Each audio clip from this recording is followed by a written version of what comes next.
Mother's Day. My name is Kat, and I'm here with Brian on behalf of Awakening Truth. And this is your Sunday morning meditation. So settle into your body here. I invite you to slow down, whatever you're doing. If you're driving a car, maybe take a break, pull over to the side of the road if you can.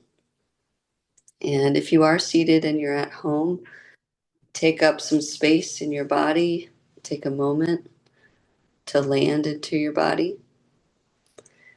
And we'll spend some time coming into the Buddhist teachings around mothers. And yeah, I invite you to close your eyes here, place a hand on your heart as we begin. We'll see how well my voice does. I woke up with a little something in my throat, so I have my water here, but we'll see how I do. So as you feel into your heart, noticing the quality of your breath, the pace of your body as you open to this Mother's Day on May 10th.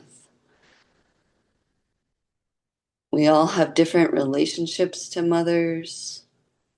We have different qualities of mothers in our life. And we're going to sense into the landscape of that for ourselves, and so we can have compassion for those in our lives.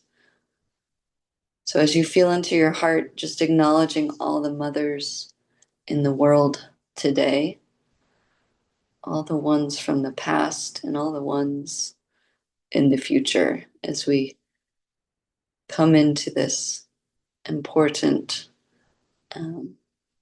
origin of our lives. All right. Now coming back, place your hands, open them up to the sky. And as you receive this energy of teachings, whatever comes through, allowing it to land in your heart. Sometimes we can't always understand it. And as Brian and I say, receive it like Dharma rain. So some of it might pour in and feel like it fills you, and some of it just let it wash away if it's not resonating, if it's not right for you. All right, someone sent me a week ago this beautiful image of 9 different flowers. And I wanted to begin with this part for our little Dharma before we move into meditation.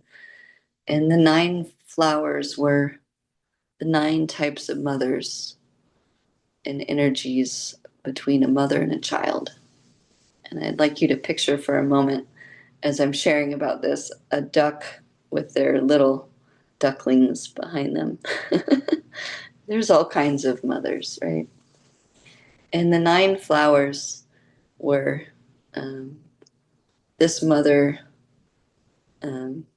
she had lost her own mother. This mother had lost her daughter. This mother had a really strong relationship with her daughter. This daughter did not have a strong relationship with her mother. This mother did not have a strong relationship with her daughter. So all these forms of varieties of relationship. And I'm reminded of one of the most important parts of all of our relationships that the Buddha talked about, which is how one cause creates an effect. One cause creates an effect. Some have called this karma in Eastern and Western traditions around the world. And the Buddha talked about it as a very big cycle of what he called dependent origination. And this was a cycle of one part of our experience of being human then creates something else. So if we think about mothers, there's so many complex parts of our world that create that relationship. One is that we all have one. That's our way into the world. And as the Buddha taught in that cycle of dependent origination, I'm not going to go through each of the 12 parts of it. I'm only going to talk about the first part because it was so impactful not only my relationship with my mother, but my relationship to one of the most important parts of my practice. And I wanted to share that with you as a way to invite you into exploring that part of your spiritual practice if you're here today. And what that is the quality of curiosity is the first part of dependent origination. It's the first break in the chain. It's either you go one of two ways when you create the dependent origination cycle. You go into ignorance unconsciously, or you go into curiosity consciously. And I'm just going to talk about that branch right at the beginning of the dependent origination cycle, because you can take any part of that cycle, when you get to the craving part or you get to another part of the cycle, and you can use the same technique, the same thought form, the same effort, the same kind of effort, which is around curiosity. And curiosity is an interesting term because sometimes we can use it as skepticism or doubt, and sometimes we can use it as something that's classically taught in a mindfulness-based practice as a way to slow down, become present. So usually you can't learn a teaching of curiosity with just the word. It's all the things, all the factors that go into it. And so we're going to take it into the context of being a mother, a son, a daughter, a child today. And so I invite you into experiencing a part of this through remembering your practice. So when we place a hand on the heart, you can do that again here. The heart is a doorway into this part of curiosity. And it is a really, really helpful way into curiosity, because when we're in the mind with curiosity, when we're in our logical way of thinking, then the curiosity becomes something that's a challenge for us to then communicate back. But when we're in our heart and we get to know ourselves really deeply and honestly, then we have many different options. There's a lot of variety in the heart. So finding that way here. One of the most challenging parts of motherhood is grief, losing a mother, losing a child. And a dear friend yesterday was telling me that she lost one of her parents, and the parental role and how important it is to honor your parents. And this has been really challenging in my own experience, being able to honor my parents, even when our relationship isn't very strong, or we're not speaking, or there's some kind of conflict, with my siblings and my parents, or whatever it might be. And so the key that I've used with curiosity around motherhood and breaking the cycle of ignorance for myself, to be honest, have I actually taken the time to give my parent, my mom, and that archetype of the dad, the father is right next to it, to give my parents the opportunity to share, their experience, that it's not just my experience. So curiosity is about allowing another person's perspective, allowing the Buddha's teaching or another person's teaching into our heart, and allowing it to shift something, allowing it to change something. For me, this was so difficult for so many years. One, to access the heart. One, to know I needed access to it. And the last one is that I would get stuck in my body-based energy. Like I did not have access to what it felt like. So I wanted to share with you a couple practices that are body-based to get into curious mind with your heart. We did one at the start. We placed a hand on the heart. Another one is to do a breathing, a breathing technique. Some people call it a box breath.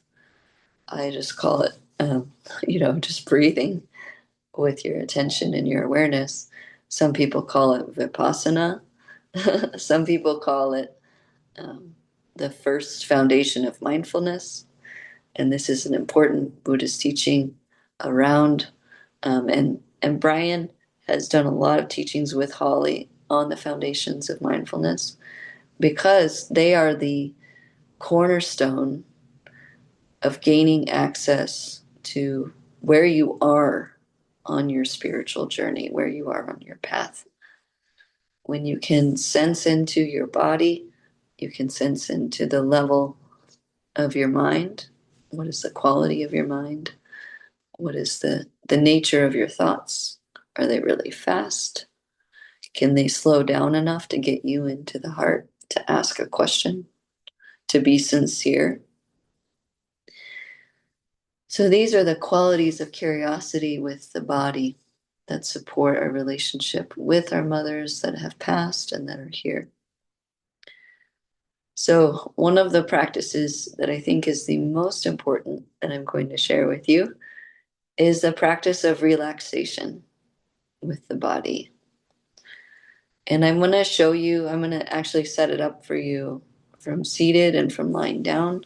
So a lot of this talk is going to be about how do you set up a posture to create the environment for curiosity. And I just want to walk you through the mechanics of that because it has been so supportive for me over the years to slow down and be sincere and to listen to my mother and listen to my father. And I have multiple mothers and fathers, and I'm a parent, so this is an important practice. The first one I'm going to walk you through is a lying down posture. It is taught in the Tibetan Buddhist tradition, and I learned this from Reggie Ray, and that was through Amatanasanti. She gave me a copy of Reggie Ray's teachings on this. And what you do is you lie down on the floor and you put your knees up. So your knees are basically feet are on the floor, knees are facing the sky. And you position your feet close and further away from your bottom so that you get comfortable planting your feet on the floor. And then you need your feet directly out from your hips. And you can practice this here. And you can drop your knees together in the middle. In this way, some of us have really uncomfortable backs. So if that's the case, you could do a lying down posture where you put a bolster underneath your knees. The intention here is to be lying down on the floor. There's a couple things that happen when you lie down on the floor. The surface of the floor is hard. You can't sleep on it. So even if you can fall asleep for half an hour or an hour even, you will wake up because you will be uncomfortable. And so when you're doing a practice and sloth and torpor, that hindrance of being sleepy comes in, being on the floor, you can train your body and your perception to open your eyes to the ceiling. You can learn the intention of being awake in your practice. I found this very helpful for working with that hindrance because if I needed sleep, I would take a nap, but I would always wake up. And being in a body-based practice to bring about curiosity, if the nervous system is heightened in any way in a fight, flight, freeze, or fawn response, then it is very difficult to address the qualities of a mother in ourselves or in our lives, I have found. So any levels of trauma or grief in particular, this is a lying down posture that you can put on some soft music, maybe some bells or meditation music, and lie on the earth. And the intention with lying on the earth, you can place the hands on the belly or down at the side, is to really feel the contact of the hardness of the earth and exhale all the energy and all the feelings you have, all the body based sensations, all the emotions, anything that's arriving, you let it release down into the earth. So that's the first practice. In a similar way, the sitting up practice is like this. I have a cushion I'm sitting on, I'm going to show you. It's like fairly tall. This is very helpful for those of us who sit on the floor or sit in a chair. Your goal is to have your hips above your knees.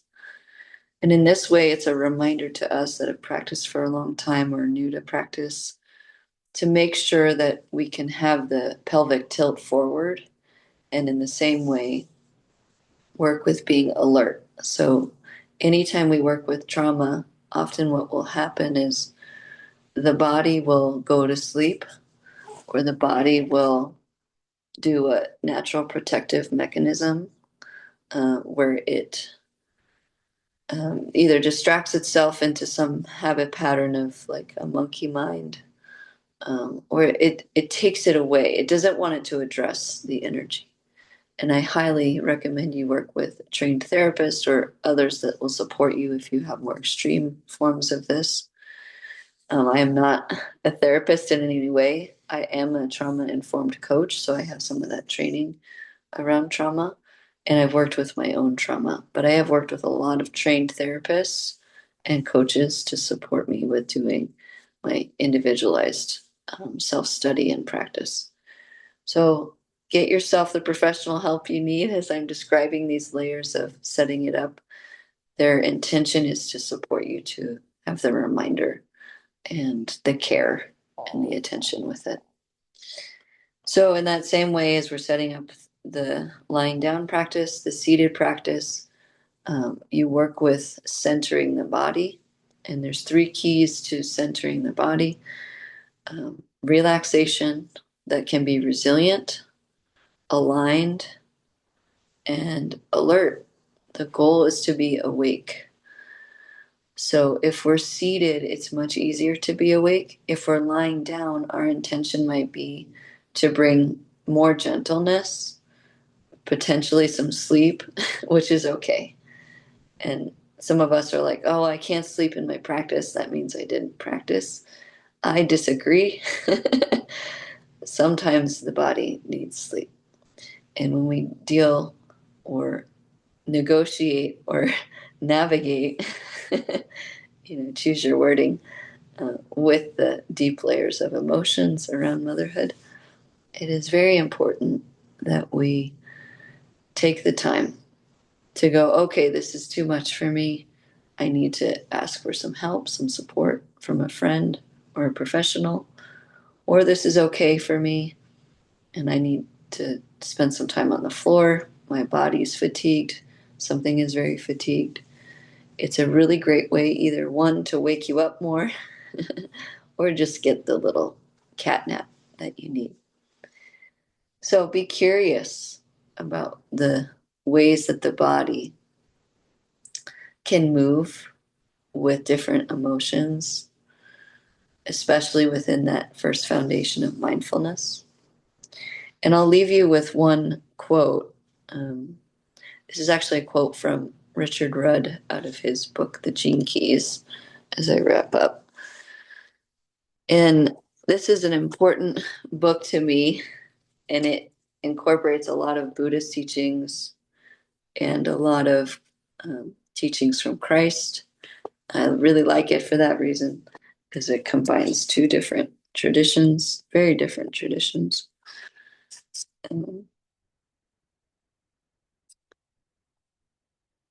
So one of my favorite parts of this book is that it inhabits the different qualities of emotions that can happen within the gift of our experience in the moment.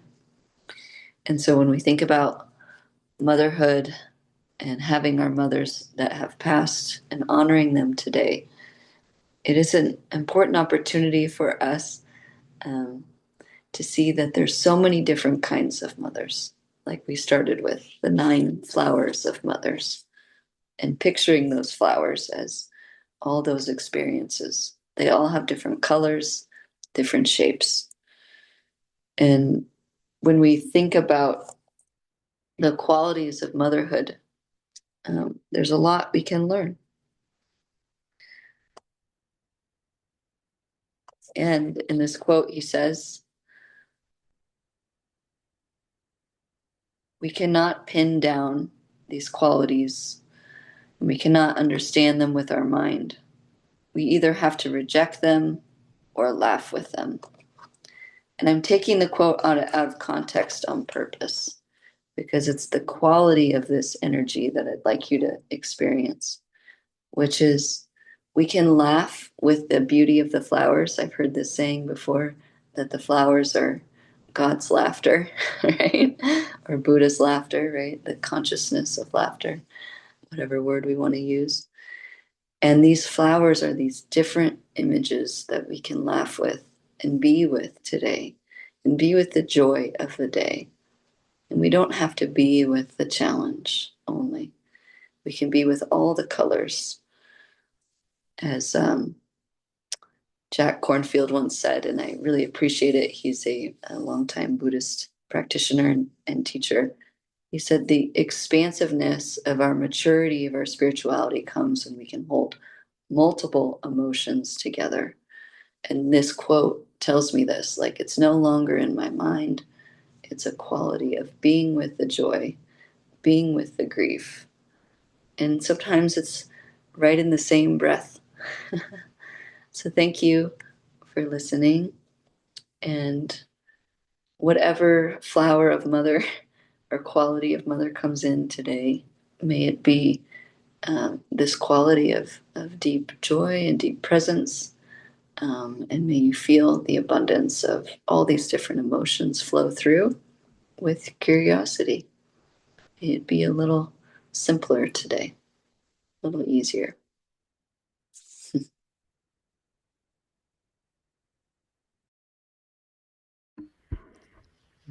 Thank you. Thank you, Kat. So we're going to do a guided meditation. And this, find your seat, find your posture, and settle in. Sit in a way that is very supportive. Hips a little higher than the knees. Pelvic turned forward. Feeling the slight S curve of the back. Nothing rigid. I like to think of like soft front, firm back. Nothing rigid. And then maybe with your spine as the center point, like kind of like uh, balancing a pin or a rod. Lean a little forward to where you feel your muscles are holding you, from going more forward, and then coming back a little bit to find that center point, and then going drifting back a little bit to see where you feel your muscles starting to hold you, and then come forward. Finding that balance point of that rod that you're balancing from going forward or backwards, where it can just stand on its own. And then do the same thing from side to side. Maybe lean to the right a little bit till you feel muscles holding you, and then come back to the center where it's balanced, where no muscles are really needed, or minimal muscles. And then go back to the other side and do the same thing. And then maybe do little tiny circles when you have around that balance point. And make these circles smaller. As it gets smaller, they might even get a little faster. These concentric circles until they come to a place of the point in the center, the balance point. a stillness point.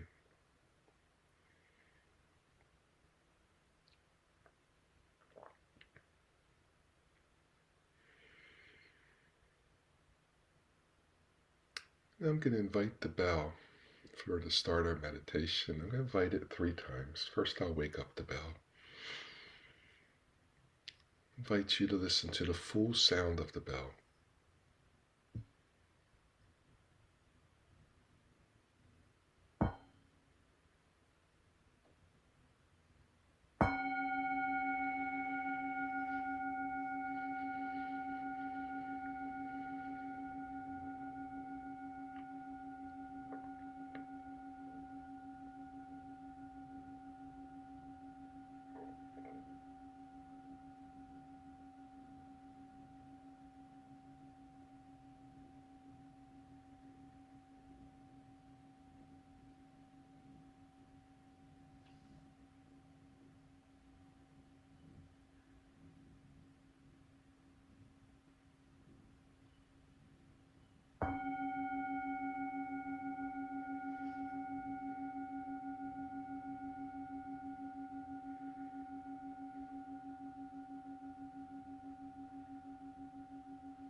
Breathing in. Know you are breathing in. And when breathing out, know you are breathing out. Bring in mindfulness to our breath, present moment awareness, sensing the drawl of the breath in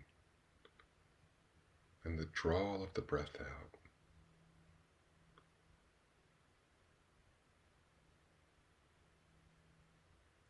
Feeling the sensation of the breath entering the body.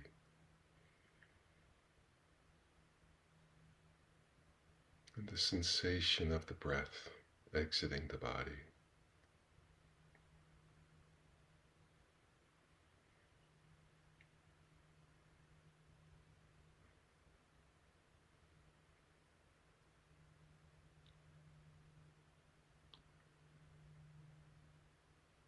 Just be curious about the breath and the body.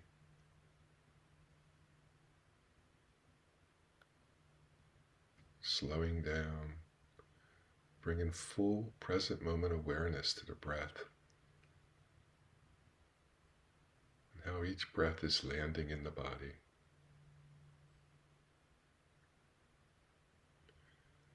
Not with much thought here, just more felt sense sensations.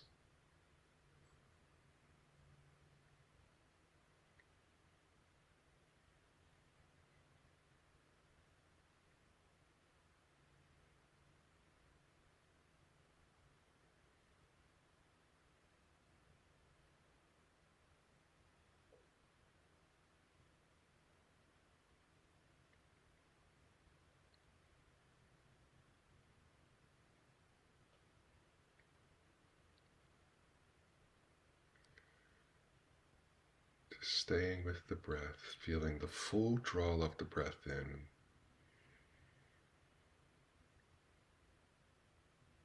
and the full draw of the breath out.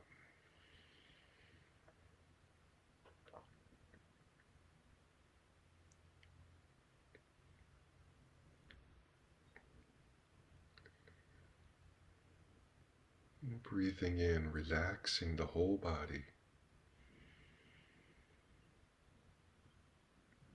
Breathing out, relaxing the whole body,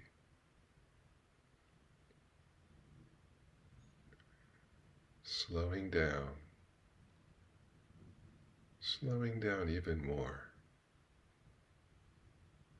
relaxing the body, allowing us to access our heart space and our heart qualities. Mindfulness, often referred to as heartfulness, really centering in our hearts, feeling our hearts.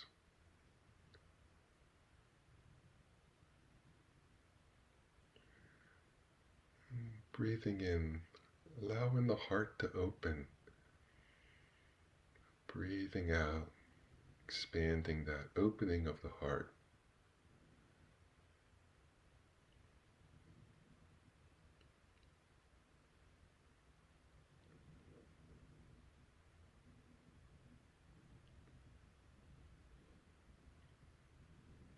We feel to heal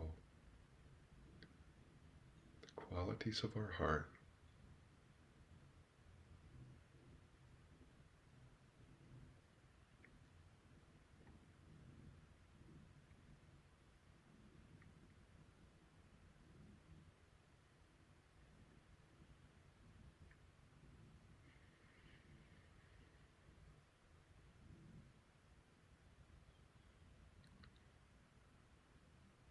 As the body becomes deeply relaxed, we feel a simple joy rising.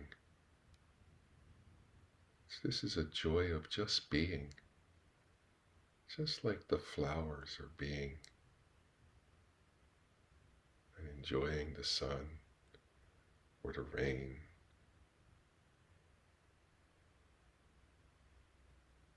Just the pure joy of just being. And it's a very simple, quiet joy.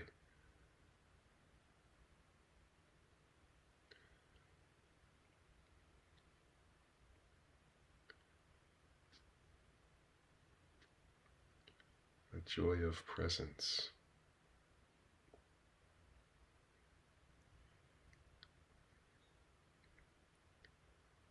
And as we rest into our heart space, feel the love that is present in our preciousness of our relationships, and our relationships to our mothers.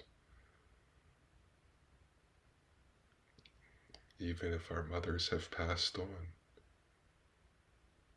or are not in our world right now,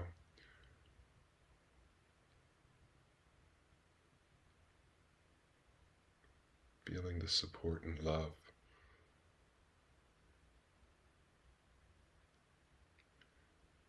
And these could be our biological mothers or our parent mothers.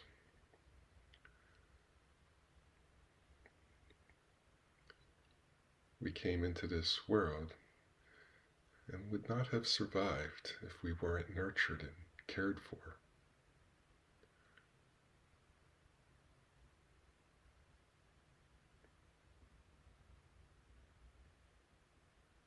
Really honoring that bond, that relationship, the parent-child relationship, parent to child, child to parent.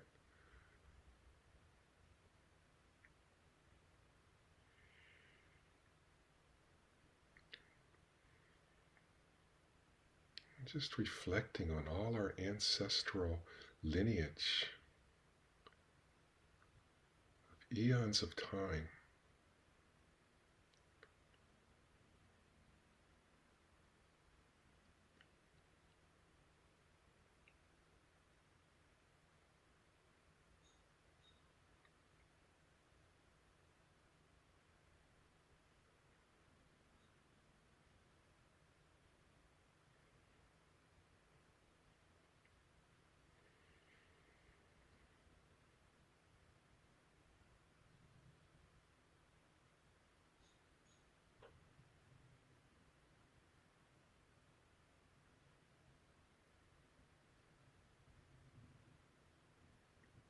relaxing into this heart space.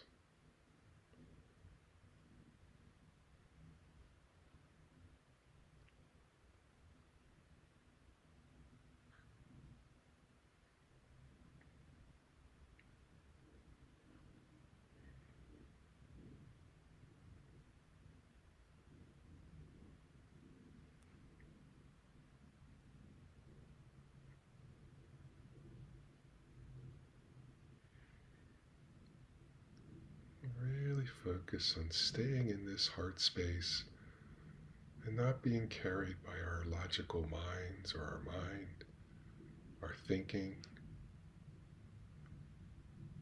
more of a felt sense sensation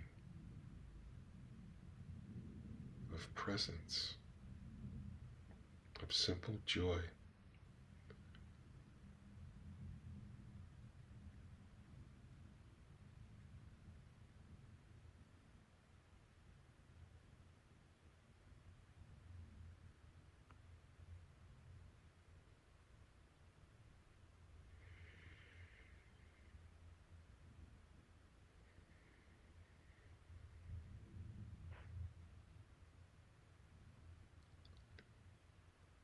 Breathing into this heart space. Breathing out, expanding the warmth of this love from our heart space throughout our whole bodies.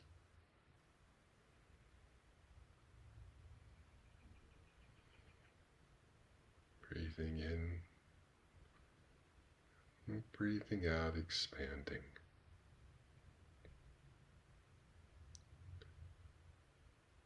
The breath is natural, it can be super quiet and barely detectable.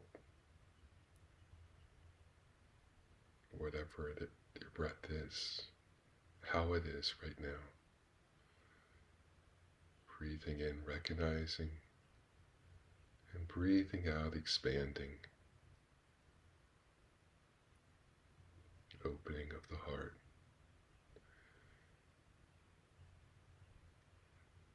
Letting the blocks of the heart gently soften. Breathing in, breathing out, expanding.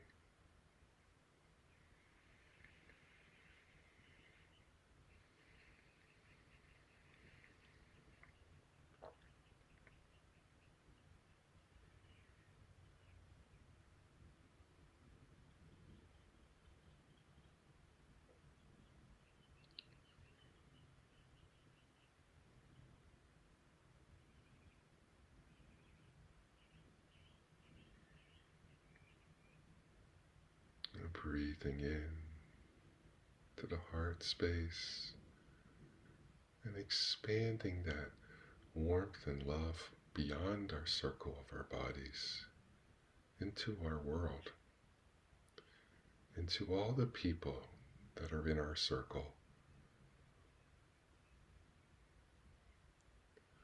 all the people that we love and care for.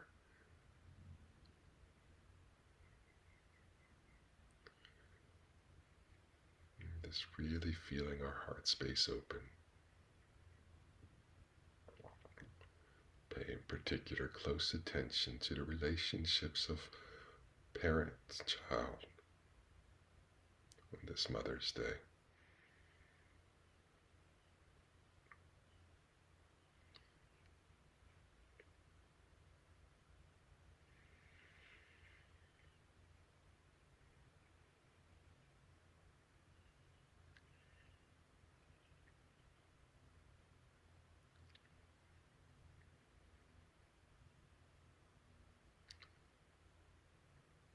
Even if our parent is not with us, as is not my mom or dad no longer with us, they are still with us. They're still with me in my heart and still guiding.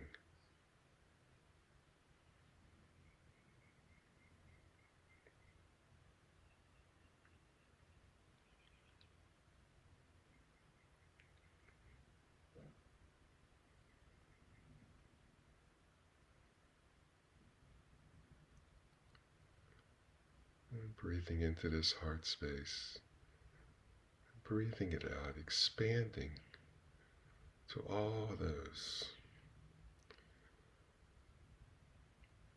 of all generations past.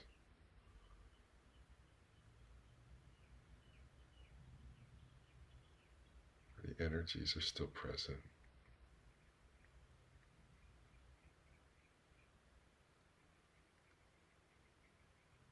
To all the world cultures,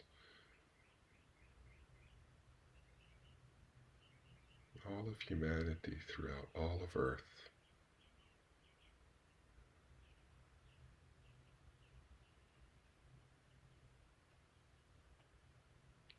With an attitude of loving kindness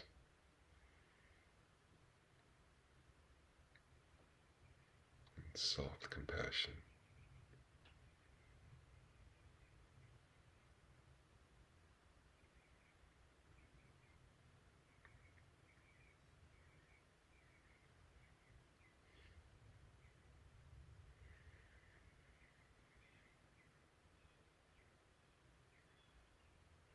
Coming back a little bit and feeling our feet, feeling our seat,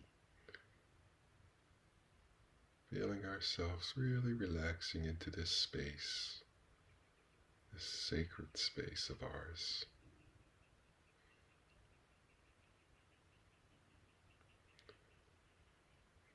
As we start to settle in back in our seat, we may feel a slight glow around our heart space as we nurture that heart space as we go throughout the day.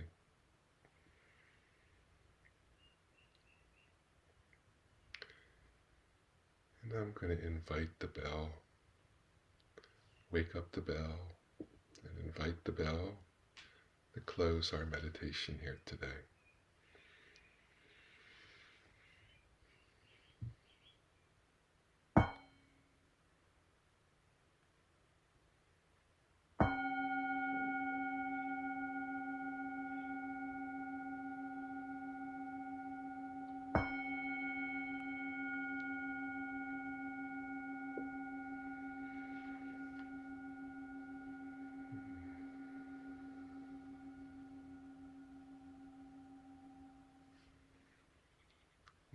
Thank you.